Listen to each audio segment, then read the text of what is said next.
Hi children, in today's video we are going to see a new topic called decentralization. For this, first you want to be clear with the term centralization. When the power lies only with the central government, that is called as centralization. When the powers are divided between the different levels of government, that is called as decentralization. And here we are going to discuss about decentralization in India. Under this topic, you are going to be clear with 4 questions. 1. Why countries like India need decentralization? Number 2. What are the benefits of decentralization? Number 3. What are the problems faced by the third tier of government? And number 4. What are the steps taken to overcome that problem? Let us discuss one by one in detail. Children, always we are discussing about the term federal government.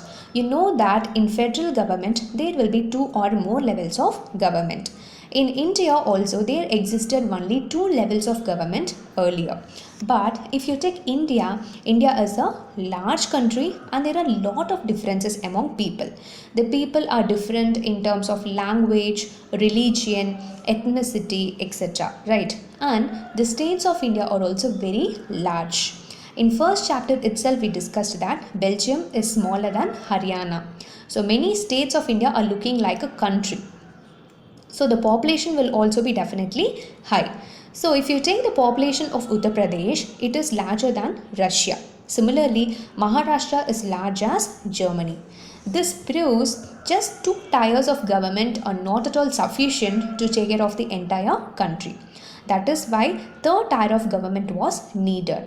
So local government was added to the first 2 tiers. So first tier is the central government, second tier is the state government, and now third tier in the form of local government is also added. So when the power is taken from the central government and state government which is given to the local government, it is said to be decentralization. I think now you're clear with the first question. This is why India needs decentralization. Now let us check what are the benefits of decentralization. When there is decentralization, large number of problems will be settled at the local level itself. For example, when there is a petty issue in your locality, there is no need to go for central or state government's decision. It can be settled at the local government level itself. And number 2, the people will have better knowledge about the problems in their locality. And number 3, the people will have better knowledge about how to and where to spend money. And at last, it helps the people to participate in the decision making process. All these things will be possible only when there is decentralization. So democratic participation is ensured here. We know that in a democracy, each and every person have rights to participate in the government process, and that is happening in the decentralization. So we can take a democratic principle, self-governance. Democracy means self-government, right? So decentralization is making us to realize a principle called local self-government. Now, the constitution is also recognizing that there is a need for third tier of government, and they are taking lot of steps to divide the powers, and finally they added third tier of government in the form of panchayats and municipalities. Panchayats are for the villages and municipalities are for the urban areas, that is for towns and cities. But you know what? There is a problem behind it.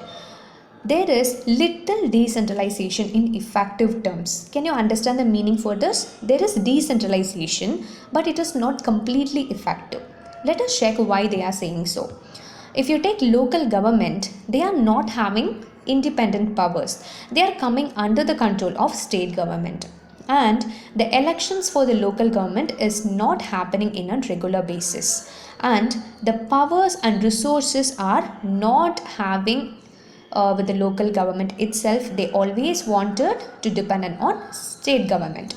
These 3 problems are existing with the local government, so only it is said to be little effective. So they are coming under state government. Elections are not happening in a regular basis. They don't have resources and powers on their own. Now, to overcome this problem, the Constitution is making an amendment in 1992. For what they are making amendment means they wanted to make the third tier of government very powerful. Let us check what are the amendments made. One is it was made mandatory to hold regular elections. We discussed that elections are not happening in a regular basis, right? Now it is mandatory to hold regular elections. Next, the seats are reserved for SCs, STs and OBCs. Usually when there is election, there will be some form of discrimination, right? So to avoid that, in the local governments, that is in elected bodies and executive heads, the seats are reserved for SCs, STs and OBCs.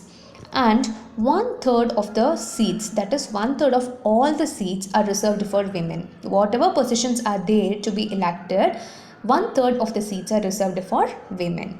And to take care of all these election process, election commission was introduced. And it is mandatory for the state government to share resources and revenue with the local government. So these are making third tier of government very powerful. The amendments made are regular elections to be happening in the local level, and to take care of it, election commission was introduced, and seats are reserved for SCs, STs and OBCs, and 1/3 of the seats are reserved for women, and state government should share powers and revenue with the local government. And in the comment box, you need to give an answer for the question why the amendments were made in 1992. And in the next class, we are going to discuss about the local governments in detail. Before that, be very clear with these 4 questions. I think you are clear with these 4 questions now, right? Just recap the video to be clear with the answers. Happy learning.